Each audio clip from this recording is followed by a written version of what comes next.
Oh, beautiful for spacious skies, for amber waves of grain, for purple mountain majesties across the fruited plain.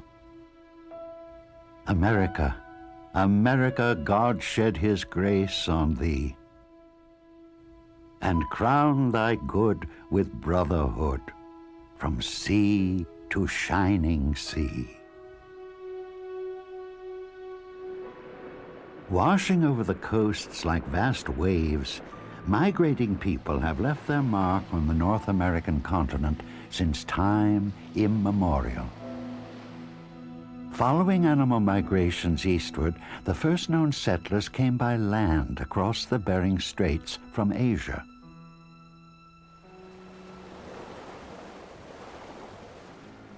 Thousands of years later, navigators sailed across storm-tossed, trackless seas. Each culture has brought its own words, religion, wisdom, and music to this land of endless richness and unlimited human potential.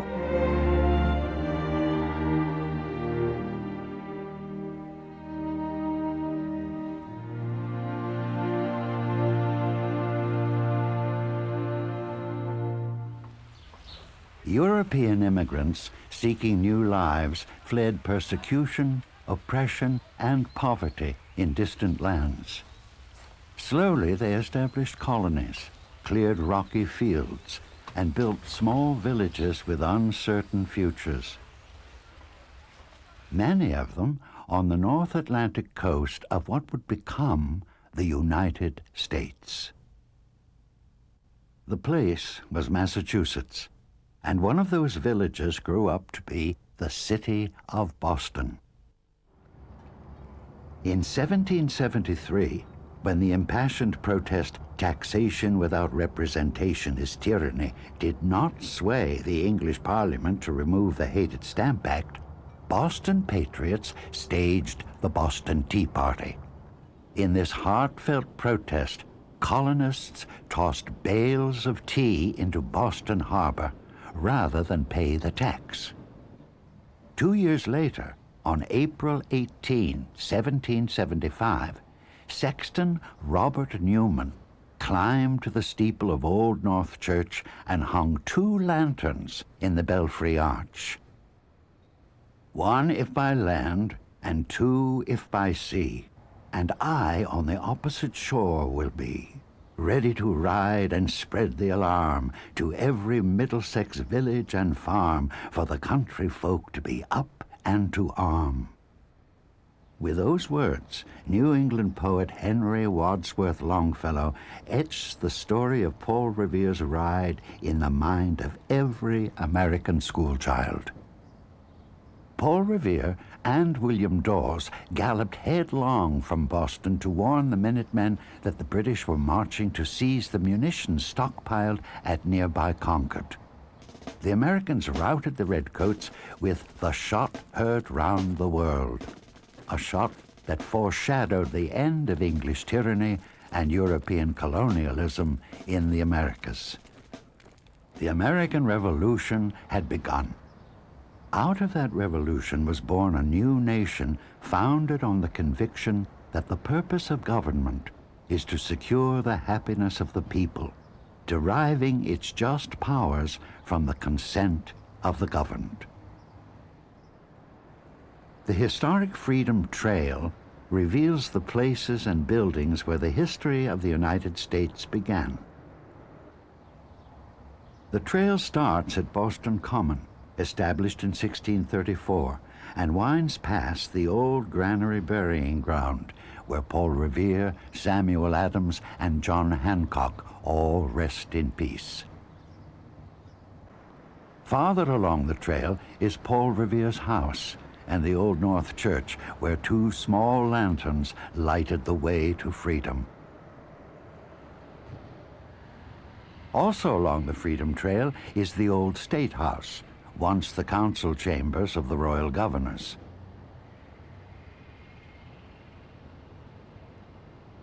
It was the site of many protests, including the 1770 Boston Massacre, in which 5 patriots were killed.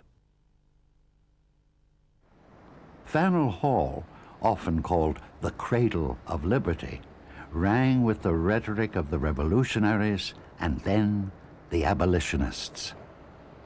200 years later, Bostonians still hold public debates in the hall whose walls have echoed with words that changed the course of history, walls that witnessed the birth of freedom.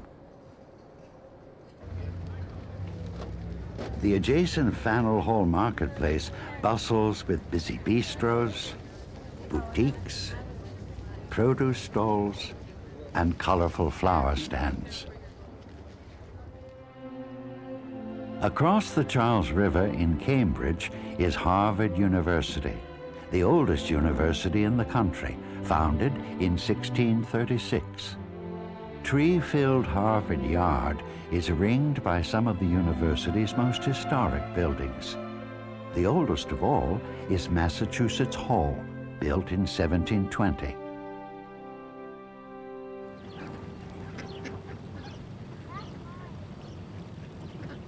Meandering hand in hand along the Charles River is a traditional lover's stroll, watching the skulls skim across the water as swift as swallows.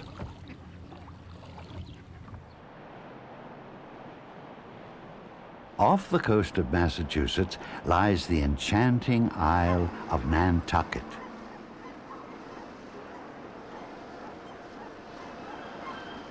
Once the heart of New England's whaling industry, Nantucket is remarkably well preserved, retaining its 19th century charm.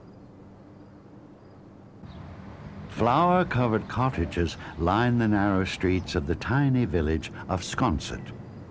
Many writers and artists have made their homes in this quaint, picturesque setting. Nantucket, for me, is a gestation period. Summer, so filled with the beauty of Nantucket, is when I sketch, think, read, dream, with a minimum of interruption, a minimum of urban crazy time. Nantucket, a lone ship on a timeless sea.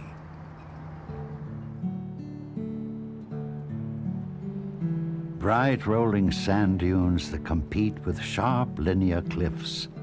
Roses so abundant and colorful, they seem almost commonplace. The peaceful environment found along the Cape Cod National Seashore remains a great retreat for those lucky enough to discover this beauty.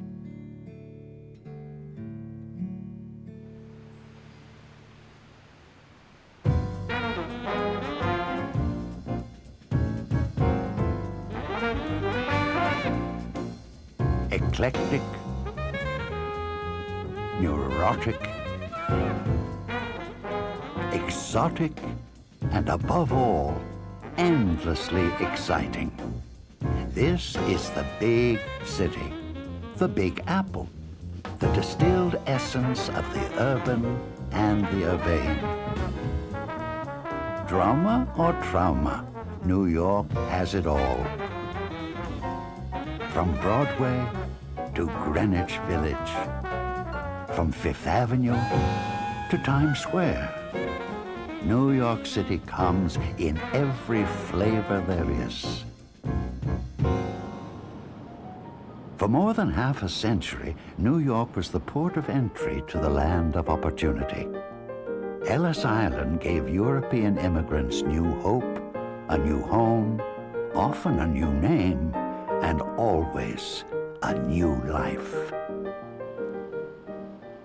The Statue of Liberty stands now as she has since 1886, lifting her lamp beside the golden door, her shining beacon welcoming your tired, your hungry, your poor, your huddled masses yearning to breathe free. Home to more than 7 million people, New York ranks as one of the world's largest cities. The ethnic diversity of its villages and neighborhoods reflects the cultural mix that makes New York a world unto itself.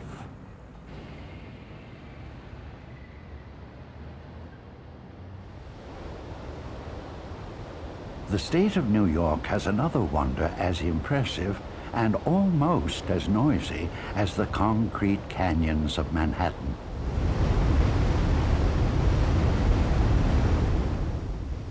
Niagara Falls is actually not one waterfall, but three, the tallest of which is the American Falls at 182 feet high. The very name, Niagara, refers to the deafening roar of the plunging waters. It means thunder of water. Named by the Adirondack tribe, the falls were a place of great spiritual significance to Native Americans. Their legends spoke of a testy and belligerent god who lived behind the vast impenetrable curtain of these headlong, rushing waters.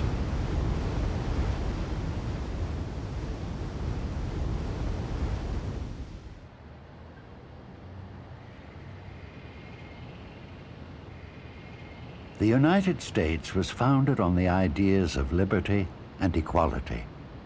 These ideas came to their finest flower in Philadelphia, where both the Declaration of Independence and the Constitution were drafted.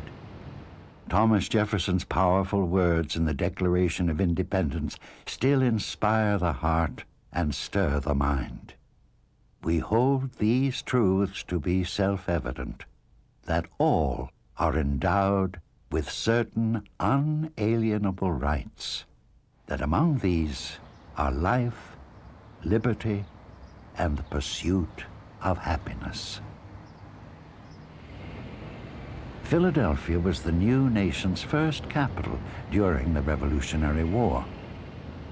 William Penn, Jr., a Quaker, founded the city of brotherly love on the basis of religious freedom and tolerance. The first settlers were Quakers, seeking to live in quiet accordance with their beliefs.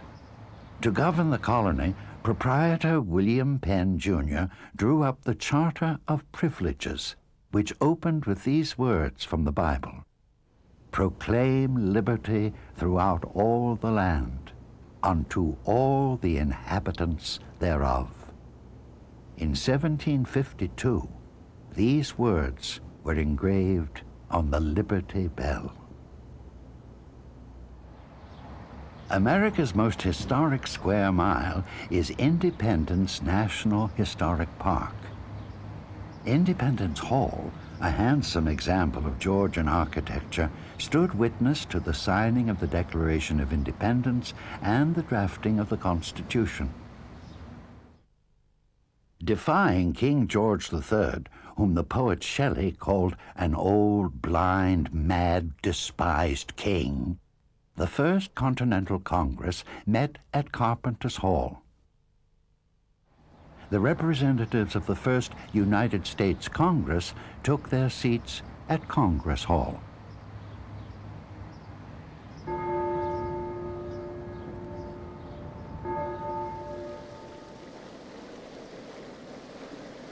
Like those who settled Philadelphia, the Amish came to Pennsylvania in the 18th century, fleeing religious persecution. Clinging steadfastly to their belief in plain dress and simple living, many Amish do without cars, telephones, or electricity. Farming with horses in the rich bottomland of Lancaster County, they have prospered quietly and steadily.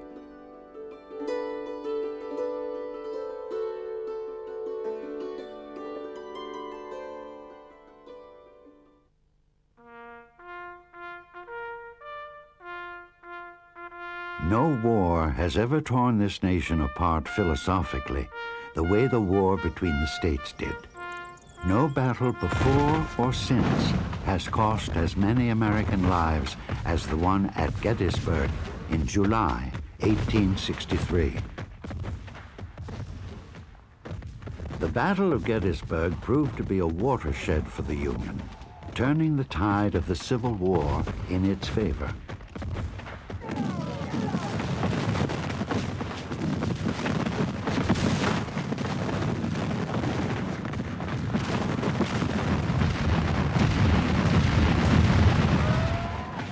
Deadly Union fire gave the words slaughter and carnage a devastating new dimension.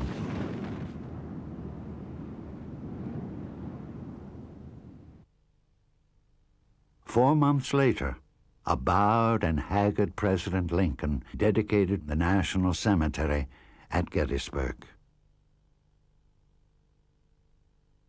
The South incorporates a stunningly rich diversity of American cultures: Appalachian, Old South, New South, African, Cuban, and Cajun.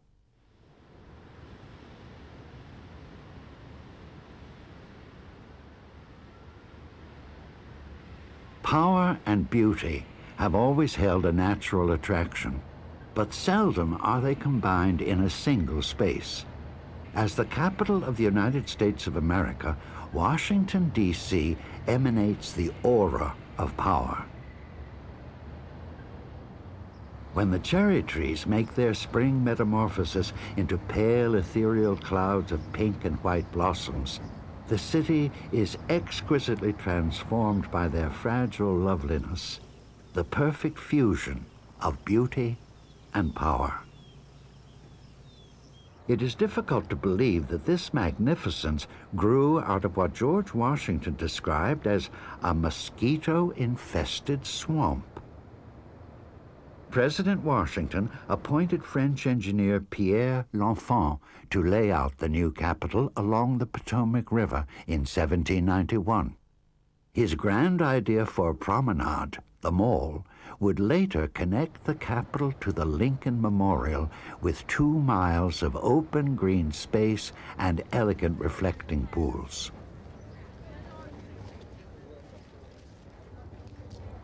The polished black granite walls of the powerful and immensely moving Vietnam Veterans Memorial reflect the sun, the grass, and the faces of those who come to see and touch the names carved in shining stone. Designed by a young woman, 21-year-old Maya Ying Lin, the memorial preserves the names of all those dead or missing in the Vietnam War.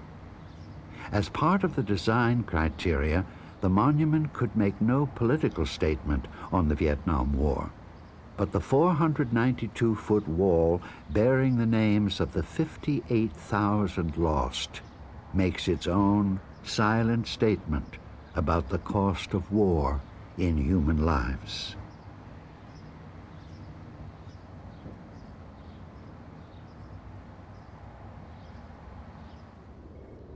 Also on the Mall is a gift from an Englishman who had never been to the United States.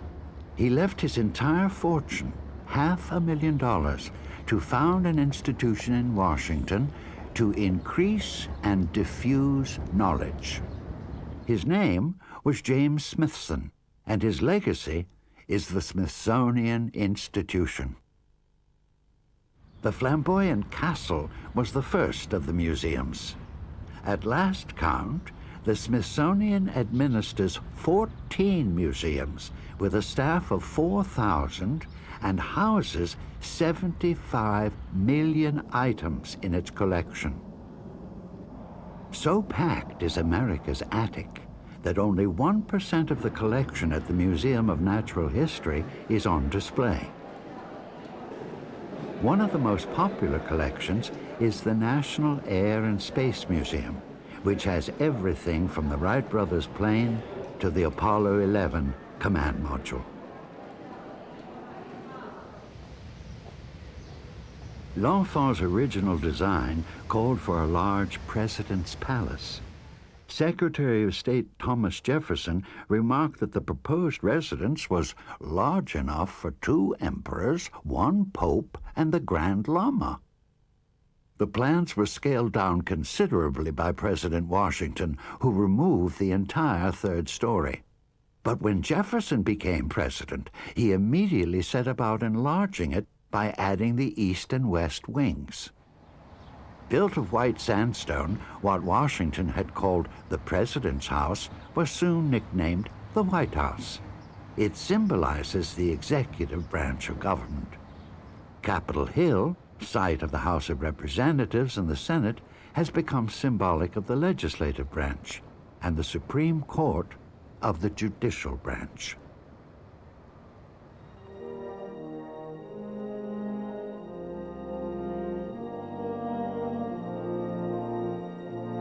Considering that Washington, D.C. is the ultimate seat of power in the United States, what lingers longest is the impression of Washington's monumental beauty.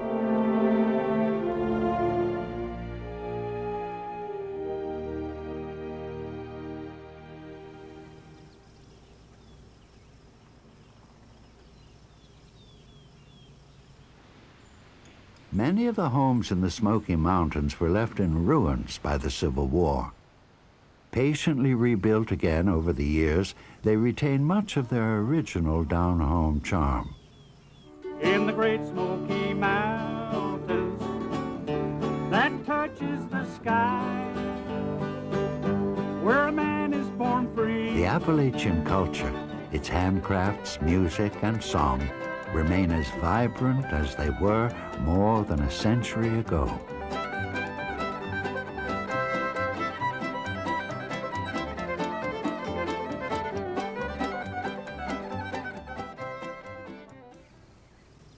Country music grew up in poverty, just like many of its singers and songwriters. The sound came to Nashville, Tennessee during the Great Depression, when country folk who had little suddenly discovered it was possible to have less. They flocked to Nashville and brought with them their music.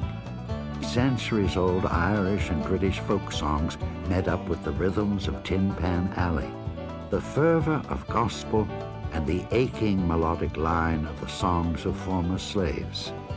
Then singers added dreams of fame and riches.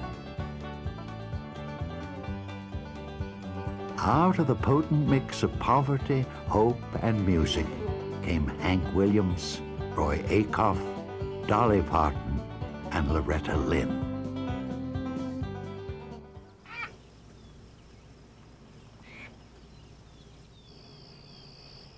Dense with tall cypress, elegantly draped with graceful gray mosses, the luxuriant vegetation of Okefenokee Swamp is reflected in the still waters.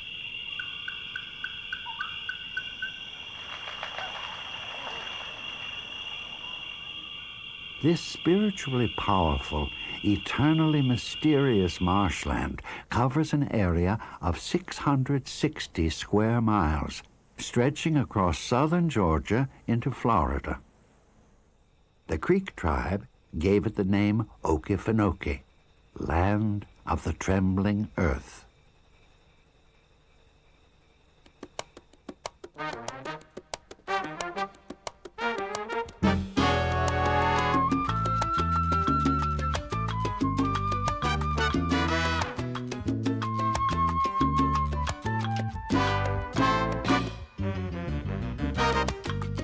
Miami is an anomaly among American cities. The southernmost major city in the United States, nobody thinks of it as being southern. Much of Miami's exotic appeal comes from its Latin heritage. Juan Ponce de Leon found Florida in 1513. Miami's present Latin flavor is derived mainly from Cuban, Central, and South American influences. Little Havana is a world of its own. Calle Ocho is the main street, lined with cafes filled with Cuban men concentrating intensely on dominoes and cards. Many of the residents are the well-educated professionals who fled Cuba's communist regime in the late 1950s. Others came much earlier. bringing such skills as the precision cutting and rolling of superb hand-rolled cigars, using the same techniques that have made Havana cigars world famous.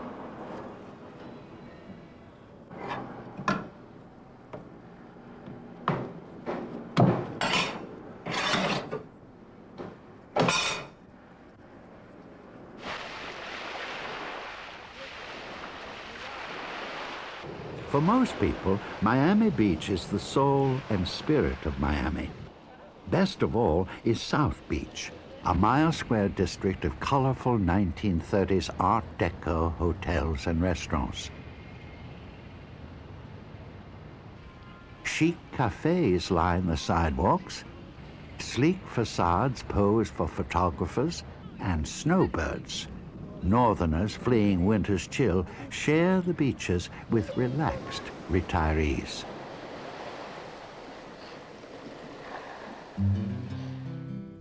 The road to relaxation, popularly known as Route A1A, leapfrogs from island to island along the southern tip of Florida. Stretching tenuously out across the turquoise sea, the Florida Keys are a string of tiny islands that end in Key West, the southernmost point of the continental U.S. 90 miles from Havana, Cuba, Key West is adrift in a vast expanse of blue sea and sky. Mellow may be too hectic a term to describe the lifestyle of the resident conchs, a nickname for Key Westerners derived from the conch shells found offshore. The 30,000 islanders pass the time by taking careful inventory at the numerous drinking establishments, thrilling at the chance to land the big one, and watching the famous sunsets best viewed from Mallory Square amidst the artists and musicians.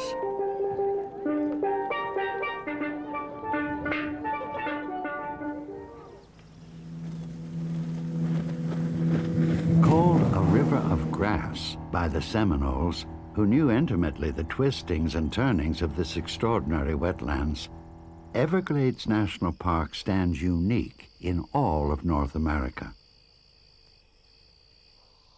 The Everglades is actually a slow-moving freshwater river 100 miles long, 50 miles wide, and no more than a few inches deep. Wherever the soil rises even 3 inches above the water, pine and hardwood trees take root.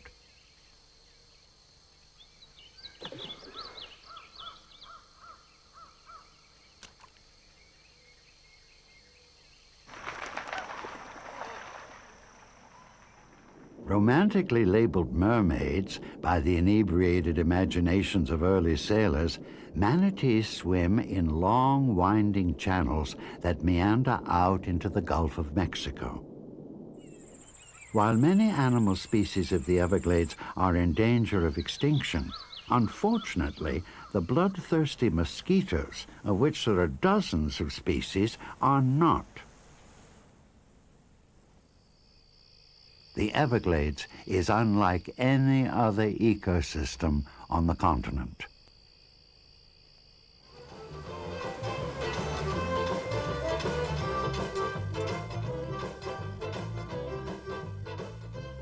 Cajun, Creole, crawdads, and carnival. They all say New Orleans.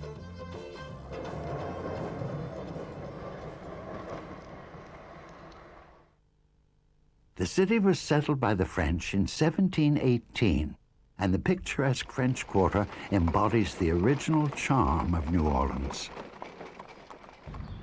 The French Quarter's Creole architecture combines both French and Spanish styles and is noted for its iron lace balconies, pastel wooden shutters, and shady cobbled courtyards. Bordering Jackson Square, the heart of the French Quarter, and adjacent to the Cathedral of St. Louis, are the Cabildo and the Presbytère. They stand as charming examples of wide Spanish arches blending smoothly with French mansard roofs.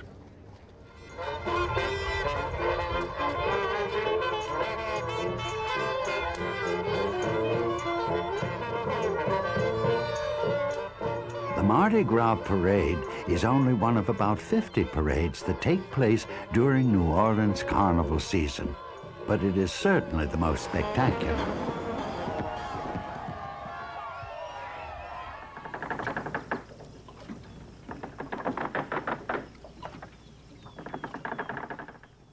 Plantations along the Mississippi River north of New Orleans contributed substantially to the city's wealth. Slaves were brought from the Caribbean. Cotton, indigo, and sugar were shipped out to Europe. When business was not being conducted, social life was. The Mississippi River divides the United States geographically and culturally. Snaking 2,552 miles north to south, it is North America's largest and longest river. Accepting the waters of 100 tributaries and the soils of 31 states, it separates the east from the west, the forests from the prairies.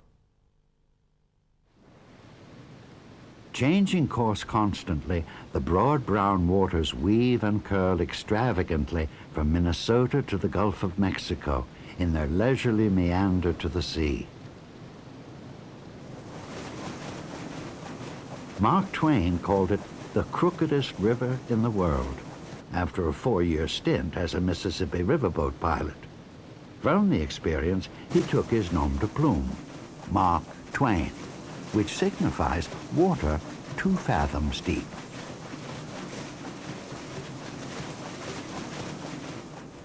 Goods flowed both ways up and down the Mississippi between New Orleans and Chicago during the 19th century. With the advent of the railroads, Chicago flourished as the major manufacturing center of the Midwest.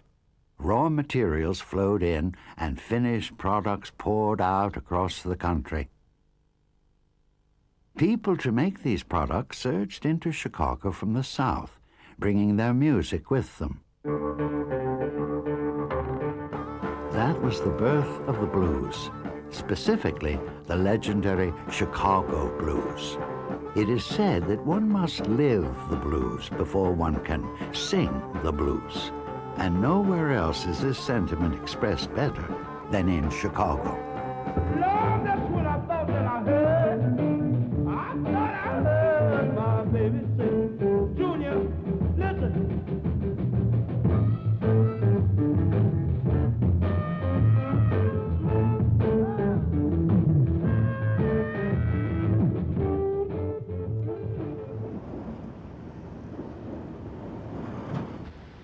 A city rising from the shores of the vast inland seas of the Great Lakes, the Windy City, Chicago, is known for its whirlwinds of political passion, dynamic weather, and stunning innovation. The roaring inferno that was the Great Fire of 1871 nearly leveled the city.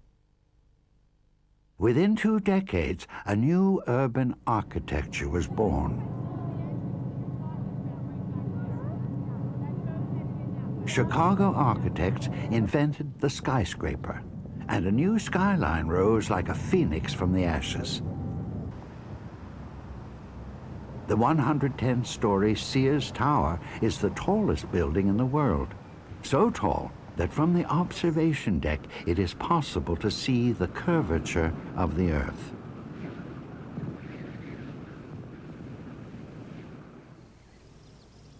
At the opposite end of the architectural scale, Frank Lloyd Wright pioneered the low, single-story, prairie-style houses that became the prototype for most of the homes built in 20th century America.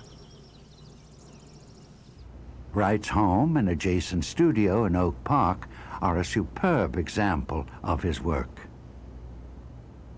4, 5, 10, 20. Do anything you want. Have a good one. I appreciate it. Some things are simply unique to Chicago. What makes Chicago special is Chicago-style hot dogs. The average person here is a connoisseur and an expert. It's not taken lightly. If you would ask the average person a question about a hot dog, they'll talk for 20 minutes. What do you think? It's a long way. Come on.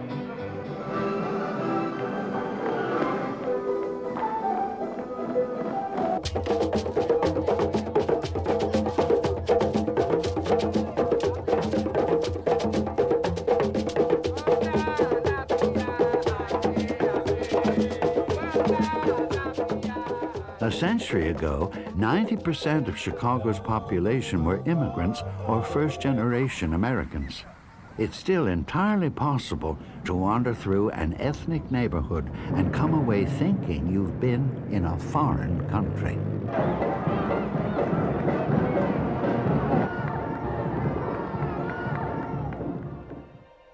Crossing the Mississippi with all their worldly goods, pioneers heading west in the mid-1800s considered St. Louis the last bastion of civilization.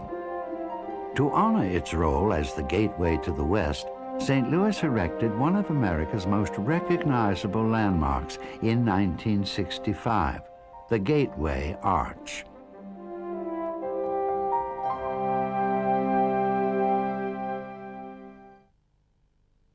The West encompasses extraordinary wonders and spectacular landscapes. Sweeping prairies, towering mountains, bizarre badlands, and vast sand deserts, colors and shapes that bedazzle and bewitch.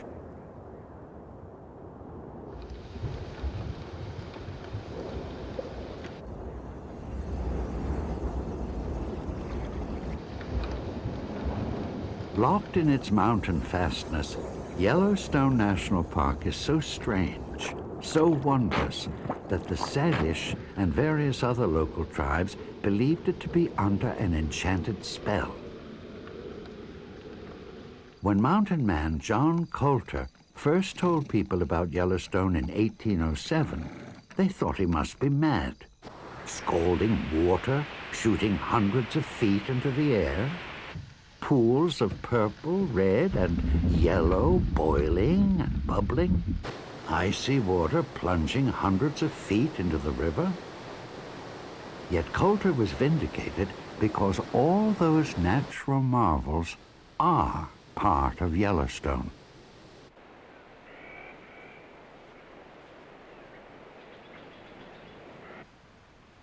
The first national park established in the world, Yellowstone is one of the most extraordinary places on the planet.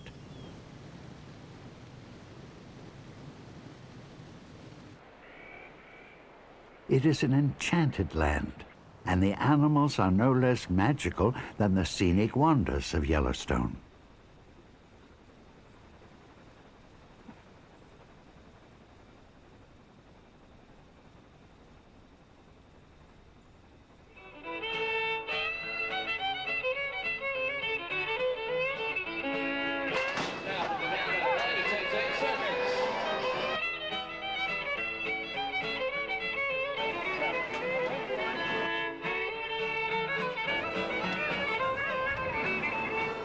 Bigger than all outdoors, better than any other place could possibly be.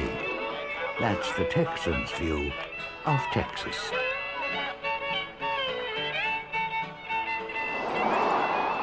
Even American football takes no backseat in Texas. We gonna win. I tell you, we gonna win.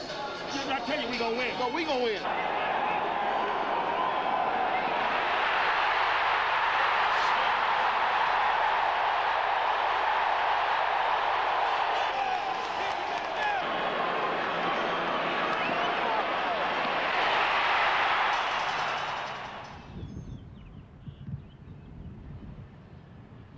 Rich with rustic adobe buildings and old Spanish missions set on the banks of a graceful, curving river, San Antonio was built on the site of a tiny native village in 1718.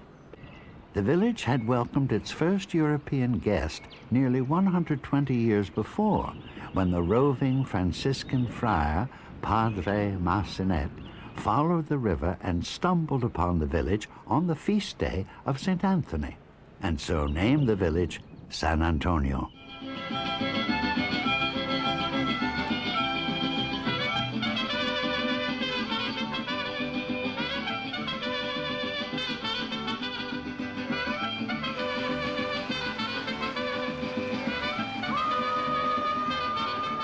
Shaded by luxuriant cypress, oak, and willow trees, cobbled paths wind their way along the San Antonio River for more than 2 miles of the Paseo del Rio, or River Walk.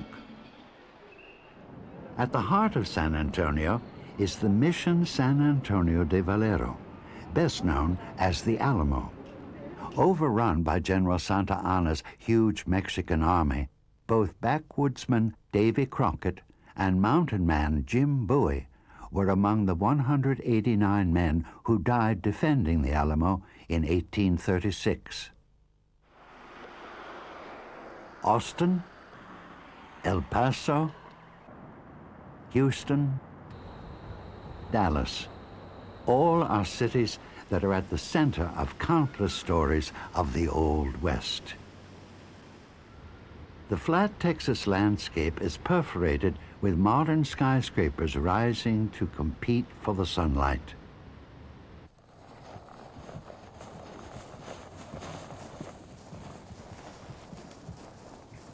Cattle and oil have made the fortunes of many Texans. Thousands of head of cattle raised on sprawling ranches are rounded up every year by cowboys and driven hundreds of miles north. Roundups, complete with Stetson-hatted cowboys and chuck wagons, are still very much a part of Texas.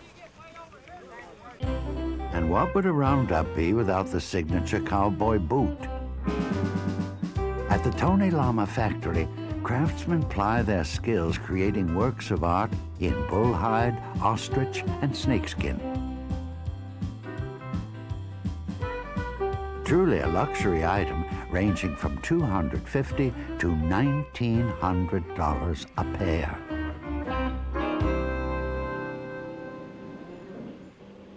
"60% of all the oil and gas wells drilled in the United States are drilled within a 500-mile radius of Houston. Cattle and oil together fueled the massive human migrations that swept over Texas in the 19th and 20th centuries.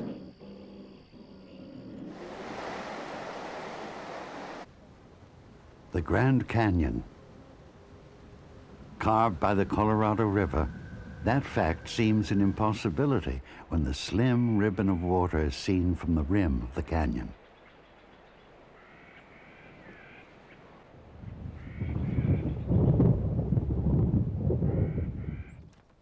It is a just measure of the scope of this great wonder that the mighty Colorado is dwarfed by the very canyon it created.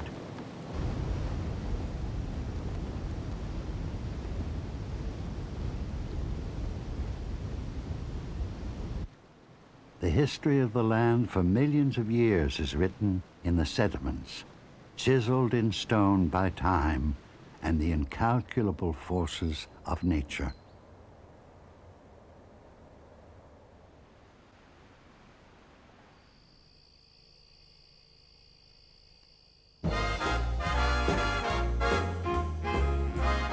An island of neon in the middle of a desert, Las Vegas comes alive after dark with an explosion of lights.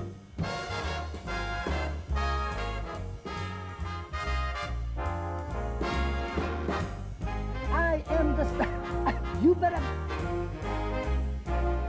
Glitzy, glamorous, tacky, or merely amazing. Whichever the description, it's accurate. Surely Las Vegas has more neon per square mile than any other place on Earth. The principle of glass blowing is the same that it's always been.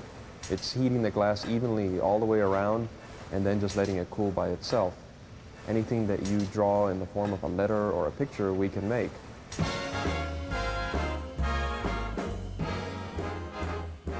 Las Vegas, the art of taking excess to extremes.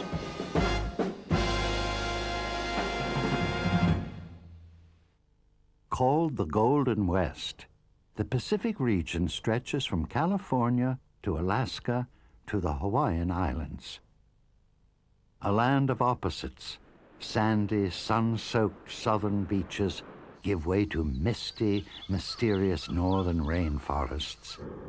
The roar of fire and ice fills the air from active volcanoes to ancient glaciers. Often described as suburbs in search of a city, Los Angeles sprawls across 1,000 square miles of low desert. America's love affair with the automobile reaches its peak in LA. And if only for a moment, grown men become boys in a sea of roaring classics.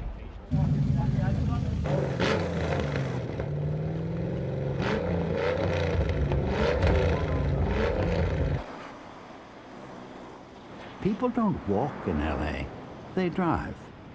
And of course, the freeway traffic is legendary.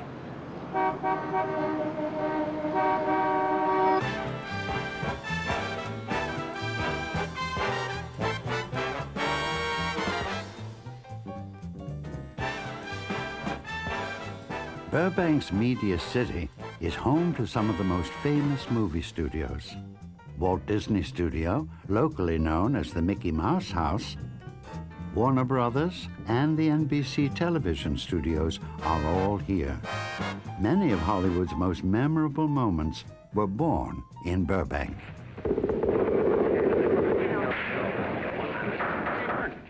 Get on. No objections. No objections. No objections. From the early comedies to the blockbuster epics, Hollywood continues to entertain its audiences.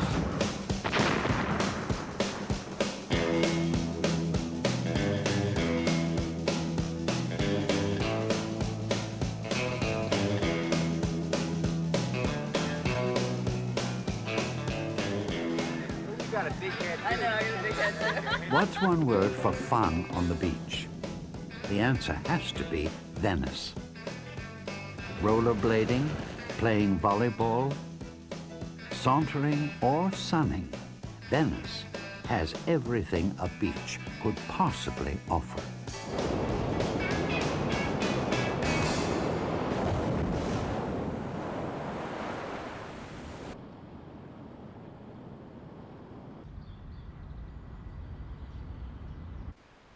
Spanning the opening to the bay, the mile-long Golden Gate Bridge is San Francisco's best-known landmark.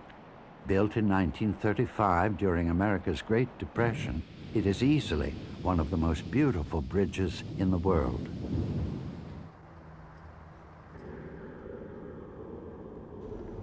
A lot of times we're up high on the tower. Once in a while we have to go up in the tower and do this and that. We were up in the sunshine and we couldn't even see the deck from there so high.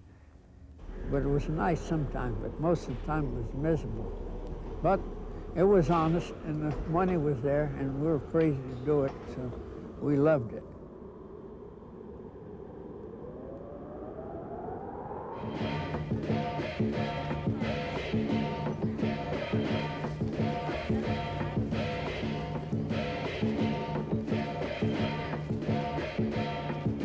During the gold rush, Chinese men imported to build the Transcontinental Railroad flooded into San Francisco. Chinatown became and remains the largest Chinese community outside of mainland China. An enclave of pagoda-roofed buildings and open-air produce bins, The shop windows display all the treasures of the Orient.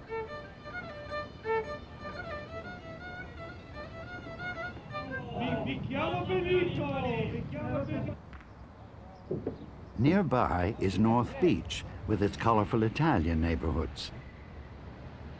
The Castro District, center of San Francisco's gay community, and the Mission District, where Latino cultures maintain their heritage. On the northwest coast of the continental U.S., the Olympic Peninsula projects across Puget Sound.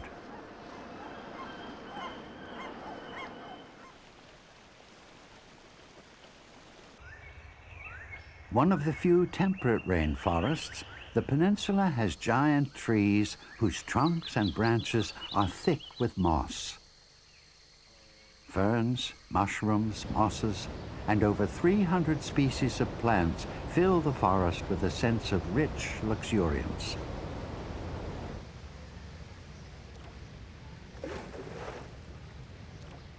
Here, the North Coast tribes lived in great prosperity, building comfortable longhouses of cedar and feasting on salmon and shellfish.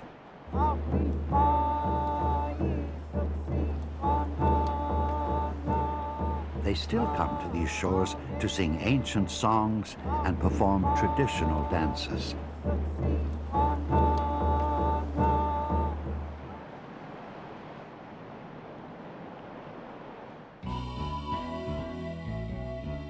Edged by the deep blue waters of Puget Sound, dominated by snow-capped Mount Rainier, Seattle has one of the most felicitous locations of any city in the United States. True, it rains from October to April. Undenied rumors circulate that residents don't tan, they rust.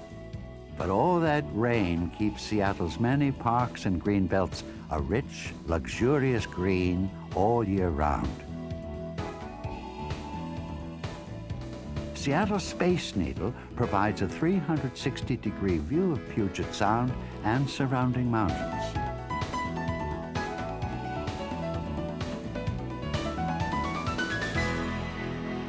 Overlooking the Sound is Pike Place Market, a farmer's market founded in 1907.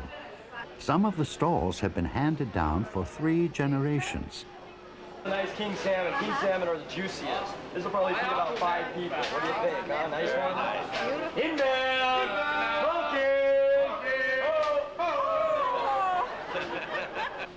A cornucopia of all the richest bounty of the West Coast, Pike Place Market offers fresh-caught king salmon, Dungeness crab, oysters, asparagus, wild mushrooms like morels, chanterelles, and porcini, as well as blueberries, strawberries, peaches, and apricots.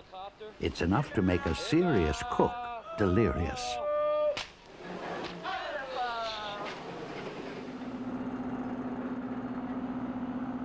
Any of several charming islands in the Sound are reached by ferries that run rain or shine. They sail to Elliott Bay, to Bainbridge Island, up the Sound to Whidbey Island, and over to Tillicum Village on Blake Island.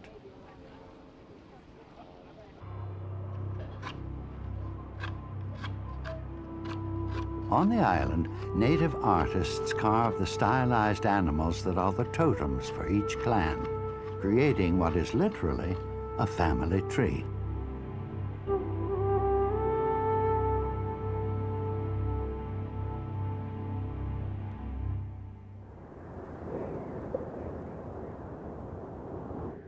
The largest state, the northernmost state, Alaska, is the kind of place superlatives were made for.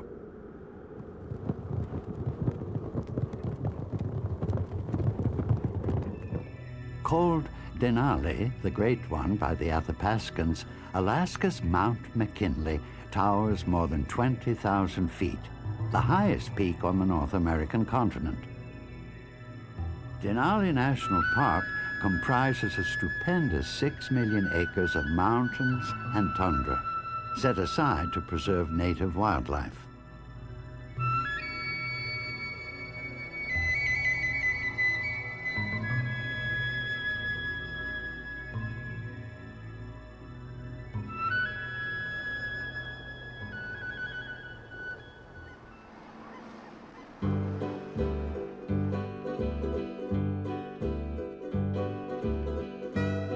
The long chain of islands stretches 1,600 miles across the blue waters of the Pacific. The Hawaiian Islands were formed by a series of volcanic eruptions. The larger inhabited islands are all clustered at the southeastern end of the chain, 2,500 miles from the U.S. mainland.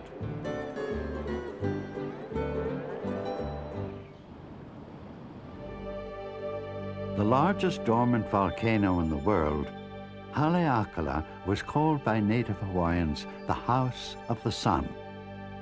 From the top of Haleakala, the god Maui lassoed the sun to force it to make its way across the sky more slowly.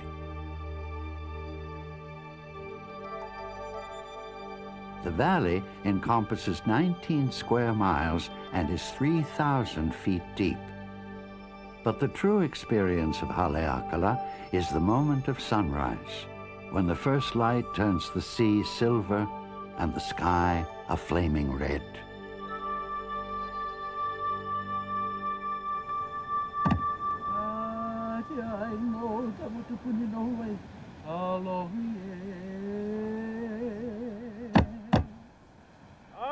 Dawn washes light over the islands of Oahu, Lanai, Molokai, and Hawaii, and the rising sun burnishes the sea until it glows like molten gold.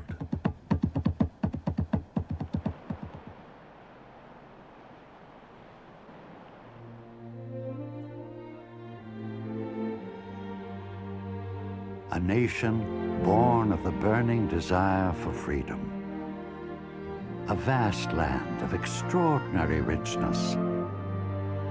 Forests that blaze with natural color. Prairies that stretch to endless horizons. Mountains that soar into the sky. Cities that gleam against the night. A country dedicated to the proposition that all are created equal. A nation that grew up to be the land of the free.